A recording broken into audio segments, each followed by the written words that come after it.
जो discussion topic होगा हमारा, इसमें हम बात करेंगे कि change in a tax year, कि हम अपना टैक्स ईयर चेंज किस तरह कर सकते हैं। पिछले लेक्चर में फर्स्ट लेक्चर में हमने बात की थी कि हमारे पास टैक्स ईयर कितनी टाइप के हैं, और इस लेक्चर में हम बात करेंगे कि उन टैक्स ईयर को हम किस तरह जो है ना अपने चेंज कर सकते हैं। फर्ज करें कि हम नॉर्मल टैक्स ईयर यूज़ कर रहे हैं, तो हम स्पेशल टैक्स ईयर पे जाना चाहते हैं, तो उस स्पेशल टैक्स ईयर पे जाने का जो प्रोसीजर है वो क्या है। तो बेसिकली ये एक इंट्रोडक्टरी लेक्चर चल रहे हैं। बाद में जो है ना आपको न्यूमेरिकल्स के साथ वर्किंग के साथ जो है ना हम मज़ीद जो एलेबोरेट चीज़ों को करेंगे। फ़िलहाल आपको ये टर्म्स जो है ना ये याद करना बहुत ज़रूरी है, और इसको अच्छे से अंडरस्टैंड करना बहुत ज़रूरी है कि टैक्स ईयर होता क्या है और टैक्स ईयर कितनी टाइप्स के हैं। और हम अगर टैक्स ईयर मतलब काम कोई बिज़नेस चला रहे हैं, तो उसको अगर हमें ज़रूरत महसूस होती है कि हमें अपना टैक्स ईयर चेंज कर लेना चाहिए, तो हम किस तरह जो है ना वो टैक्स ईयर को चेंज करेंगे। तो आज की डिस्कशन जो होगी वो change in a tax year पे होगी। तो change in a tax year, अब अगर देखा जाए तो why do we need to change tax year, हमें टैक्स ईयर को चेंज करने की ज़रूरत क्यों महसूस होती है। तो इसको मैं अगर आप एक एग्जांपल से समझाऊं तो मे भी आपको अच्छी तरह समझ आ जाए कि फर्ज करें कि एक पेरेंट कंपनी है पी, उसने एक अपनी सब्सिडरी कंपनी को एक्वायर किया हुआ है एस, जिसका नाम एस लिमिटेड लगा लें। तो पी लिमिटेड ने एस लिमिटेड को एक्वायर किया हुआ है। तो पी लिमिटेड का जो बिजनेस है उसका वो जो अपना टैक्स ईयर यूज कर रही है ना, वो नॉर्मल टैक्स ईयर यूज कर रही है, मतलब कि यकम जुलाई से 30 जून तक। लेकिन जब उसने अपनी सब्सिडरी कंपनी को एक्वायर किया, तो उसकी बिजनेस की नेचर जो थी, उसका फाइनेंशियल ईयर जो था वो डिफरेंट था। वो यूज कर रहे थे स्पेशल टैक्स ईयर। ठीक है जी।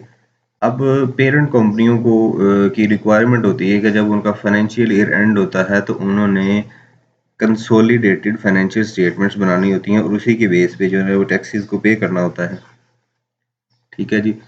अब जब पेरेंट कंपनी का फाइनेंशियल ईयर यकम जुलाई से 30 जून है, और दूसरी कंपनी जो सब्सिडरी कंपनी है उसकी वो टैक्स ईयर यूज कर रही है other than normal tax year, मतलब कि उनका यकम जनवरी से स्टार्ट होके 31 दिसंबर पे खत्म हो जाता है। अब जो हमें रिक्वायरमेंट है कि उन्होंने हर साल जो ना 30 जून को पेरेंट ने अपनी एक कंसोलिडेटेड फाइनेंशियल स्टेटमेंट बनानी होती है, जिसमें वो कम जितना उसका सब्सिडरी में शेयर होता है वो उस प्रॉफिट को भी उसमें इंक्लूड करती है। तो इसलिए उन्होंने एक कंसोलिडेटेड फाइनेंशियल स्टेटमेंट बनाने की वजह से उन्होंने कंसोलिडेटेड फाइनेंशियल स्टेटमेंट बनाते हैं, और उसकी बेस पे जो है ना वो टैक्सेस वगैरह जो जो भी उनके मामला है वो उन्होंने करने होते हैं, प्रिपेयर करने होते हैं। फाइनेंशियल एनुअल जनरल मीटिंग में उन्होंने अपने अकाउंट्स प्रेजेंट करने होते हैं। अब इनको ज़रूरत महसूस हुई कि हमें जो है ना अपनी पेरेंट कंपनी का या अपनी सब्सिडरी कंपनी को सेम पेज पे लेके आए। दोनों का डिफरेंट था, और दोनों डिफरेंट टैक्स ईयर यूज़ कर रही थी। Parent normal tax year use कर रही थी, और सब्सिडरी कंपनी जो उसकी थी वो स्पेशल टैक्स ईयर यूज़ कर रही थी। अब इनमें कन्फ्लिक्ट आ रहा है कि इन पेरेंट ने अपने कंसोलिडेटेड फाइनेंशियल स्टेटमेंट्स प्रिपेयर करनी होती हैं, तो इसलिए ये चाहते हैं कि हम एक पेज पे आ जाएं, मतलब कि दोनों या तो नॉर्मल टैक्स ईयर यूज़ कर लें या स्पेशल टैक्स ईयर यूज़ कर लें। ठीक है जी। तो कंपनी क्या करेगी, सब्सिडरी कंपनी की तरफ से जो है ना अपील फाइल कर सकती है कि हम जो है ना अपना टैक्स ईयर जो है ना वो चेंज करना चाहते हैं। तो बेसिकली यही इसकी एक मेजर जो है ना, और भी मतलब डिफरेंट टाइप्स की मतलब ज़रूरियात हो सकती है कि हमें टैक्स ईयर क्यों चेंज करना चाहिए, लेकिन आपको समझाने के लिए इससे अच्छी एग्जांपल और कोई नहीं हो सकती। तो बेसिकली ये पहले मैं आपको बताया कि इंट्रोडक्शन में मतलब दिया कि हमें टैक्स ईयर चेंज करने की ज़रूरत क्यों पड़ती है। तो अगर हमें टैक्स ईयर चेंज करने की ज़रूरत पड़ गई है, तो अब how we can change tax year, तो अब हम टैक्स ईयर को किस तरह चेंज कर सकते हैं। तो इसके लिए हम देखते हैं कि हम अपने टैक्स ईयर को जो है ना किस तरह चेंज कर सकते हैं। बेसिकली इसका जो मेथड होता है ना, ये किसी भी कंपनीज के टैक्सेस के रिलेटेड जो मामलात हैं वो एफबीआर ने देखने होते हैं। ठीक है जी, तो हमें बेसिकली टैक्सेस के रिलेटेड जो हम टैक्स इनकम टैक्स पढ़ रहे हैं, तो इसके रिलेटेड जितने भी इश्यूज आएंगे हमें ईयर के रिलेटेड और भी डिफरेंट टाइप्स के नोटिस इशू ऑर्डर्स वगैरह जो आते हैं कंपनी को टैक्सेस के हवाले से, वो सारे जो है ना एफबीआर जो है ना वो डील कर रहा होता है। तो इसका जो मेथड है वो ये है कि हम जो है ना ये अब आप ज़रा पढ़ लीजिएगा जी। A person can using normal tax year may apply to the commissioner to allow him to use any special tax year। अब ये जो कमिश्नर है ये एफबीआर का बंदा है, जिसमें एफबीआर में एक इसके पास सुप्रीम पोजीशन होती है। तो बेसिकली यही अलाउ करता है कि हम जो है ना कंपनीज को या बिजनेसेस को कि वो अपने टैक्स ईयर को चेंज कर लें, और जितने भी और दीगर मामलात हैं तकरीबन तकरीबन इसके पास जो है ना वो अथॉरिटी होती है कि ये जो बंदा जो है ना परमिशन देता है।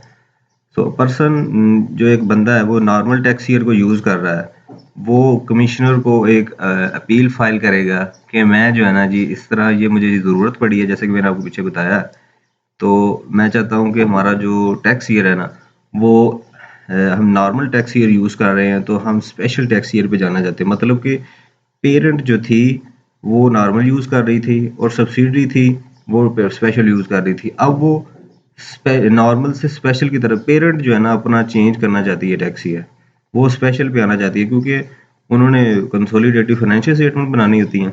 इसलिए वो एक सेम टैक्स ईयर यूज़ कर रहे हैं और सेम पेज पे आके तभी वो अपनी कंसोलिडेटेड फाइनेंशियल स्टेटमेंट प्रिपेयर कर सकते हैं। सेकंड है जी, a person can using special tax year में apply to the commissioner to allow him to use any other special tax year और नॉर्मल टैक्स ईयर। अब इस केस में क्या हो रहा है जी, पर्सन जो है एक बंदा है वो कमिश्नर को अपील फाइल करेगा कि हम जो है ना अपना टैक्स ईयर चेंज करना चाहते हैं और हम स्पेशल से नॉर्मल की तरफ जाना चाहते हैं। मतलब अब जो सब्सिडरी थी वो पेरेंट की तरफ, जो parent normal tax year use कर रही है उसकी तरफ आ रही है। ठीक है जी, अब जो उनकी सब्सिडरी थी वो यूज कर रही थी ये स्पेशल टैक्स ईयर 1 जनवरी से 31 दिसंबर तक।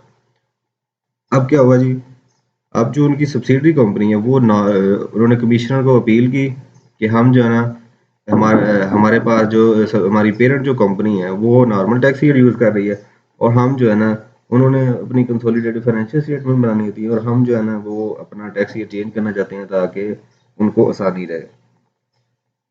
तो वो क्या करेगी, कमिश्नर को अपील करेगी और कमिश्नर उनको अलाउ करेगा कि आप जो है ना ये टैक्स ईयर यूज़ कर सकते हैं जो आपकी पेरेंट कंपनी यूज़ कर रही है। ठीक है जी, अब जब हमने अपील फाइल की तो अब क्या करेगा, the commissioner shall grant permission subject to condition. अब कमिश्नर जो है वो कुछ कंडीशंस की बेस पे वो उनको परमिशन दे देगा। ठीक है जी, इफ एनी, अगर कोई भी कंडीशन हो सकती है तो उस बेस पे वो उनको जो है ना वो परमिशन दे देगा कि आप जो है ना नॉर्मल से स्पेशल की तरफ या स्पेशल से नॉर्मल की तरफ आ सकते हैं। As the commissioner may impose only if the person has shown a compelling need for the change। तो जैसे कि मैंने आपको बताया था कि हमें ज़रूरत क्यों महसूस पड़ती है, तो बेसिकली यहाँ पे हमें वो अपनी नीड बतानी है कि वाकई ही हमें जो है ना इसमें मुश्किलात पेश आ रही हैं कि हम जो है ना नॉर्मल और स्पेशल के दरमियान जो कन्फ्लिक्ट आ रहा है because of consolidated financial statements prepare करनी होती हैं। इसलिए कमिश्नर को ये हमने मतलब उसको यकीन दहानी करवानी है कि वाकई ही हमें जो है ना ये ज़रूरत है इस चीज़ की, और हमें अलाउ किया जाए कि हम जो है ना नॉर्मल से स्पेशल की तरफ चले जाएं या स्पेशल से नॉर्मल की तरफ चले जाएं, अपना टैक्स ईयर को चेंज कर लें। सो इसके बाद क्या हो गया जी, जब कमिश्नर ने ग्रांट दे दी, तो अगर कमिश्नर ग्रांट नहीं देता तो क्या होगा, if the commissioner want to reject the application, अगर जो आपने वो एप्लीकेशन दी थी कमिश्नर चाहता है कि उसको रिजेक्ट कर दे, तो आप क्या करेंगे, he shall provide an opportunity of being heard to the person and shall record in the order the reasons for such rejection of permission. जब वो इन केस अगर कमिश्नर आपकी एप्लीकेशन को रिजेक्ट कर देता है कि आप जो है ना टैक्स ईयर अपना चेंज नहीं कर सकते, तो वो आपको अपॉर्चुनिटी ऑफ बीइंग हर्ड देगा, वो आपकी को हेयरिंग का जो है ना मौका देगा और आपके एक्सप्लेनेशन सुनेगा। उस सुनने के बाद वो सारी चीज़ें जो है ना वो नोट करता जाएगा। उसमें अगर उनको कोई भी मतलब इर्रेलेवेंट चीज़ नज़र आई कि ये जो है ना बेतुका ही जो है ना वो अपना टैक्स ये चेंज करना चाहते हैं, तो वो एक सीरीज़ बना लेगा कि ये जी आपकी जो रीज़न है, आप इस वजह से जो है ना अपना टैक्स ईयर चेंज नहीं कर सकते। अगर तो आपने उनको उसको सेटिस्फाई कर लिया, उन्हें यकीनदहानी करवा दी कि वाकई जो है ना हमें ज़रूरत है अपने टैक्स ईयर चेंज करने की, तो वो आपको अलाउ कर देगा। तो in this case the person may file a review application to the FBR and the decision of the FBR shall be final। तो अगर मतलब वो इस तरह रिजेक्ट कर देता है, तो आपके पास मज़ीद ऑप्शन ये है कि आप FBR में एप्लीकेशन फाइल कर सकते हैं। FBR एक डिपार्टमेंट जो है और उसके अंडर कमिश्नर काम कर रहा होता है, तो कमिश्नर के ऊपर जो FBR एक डिपार्टमेंट है वो इन चीज़ों को देख रहा होता है। तो FBR क्या करेगा, फिर आपकी सारी उस प्रोसीजर को देखेगा, तो फिर वो जो भी फैसला करेगा वो उसका फुल एंड फाइनल जो है ना आखिरी फैसला होगा। उसके बाद आप कहीं भी जो है ना वो अपील नहीं कर सकते उसके अगेंस्ट। सो होप्स हो कि आपको इस चीज़ की समझ आ गई होगी कि टैक्स ईयर क्यों चेंज करना पड़ता है, और अगर चेंज करना पड़ जाए तो उसका क्या मेथड है। तो ये सिंपली ये 3-4 जो है ना पॉइंट्स है जिनको आप फॉलो करके अपना टैक्स ईयर जो है ना चेंज कर सकते हैं।